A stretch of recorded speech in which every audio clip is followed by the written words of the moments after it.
Di certo, l'enigma più grande e straordinario, ancora più che l'universo, è la nostra mente, di cui ancora sappiamo tanto poco, molto meno di quello che essa ha capito dell'universo.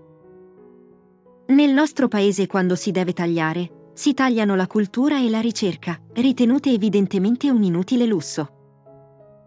La disobbedienza civile è necessaria quando le leggi sono contro la democrazia e la libertà. Le leggi morali non ce le ha date Dio, ma non per questo sono meno importanti. Questa dovrebbe essere l'etica dominante, senza aspettarsi una ricompensa nell'aldilà. Nella nostra galassia ci sono 400 miliardi di stelle, e nell'universo ci sono più di 100 miliardi di galassie. Pensare di essere unici è molto improbabile. Preferisco il protone al paradiso. Credo che uccidere qualsiasi creatura vivente sia un po' come uccidere noi stessi e non vedo differenze tra il dolore di un animale e quello di un essere umano. Non è necessario avere una religione per avere una morale. Perché se non si riesce a distinguere il bene dal male, quella che manca è la sensibilità, non la religione. Gli animali sono creature di questa terra, sono nostri fratelli e quindi non è che si devono considerare oggetti a nostra disposizione. Sono esseri viventi che hanno capacità di amare e di soffrire e quindi dobbiamo trattarli proprio come fratelli minori.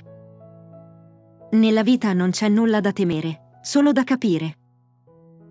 La scelta vegetariana non è solo determinata dal rifiuto di uccidere, ma è anche quella più salutare ed economicamente più vantaggiosa, perché si sfamano molte più persone direttamente con i prodotti della terra che non con gli animali nutriti con questi prodotti. Essere vegetariani permette di vivere meglio e risparmiare sofferenze.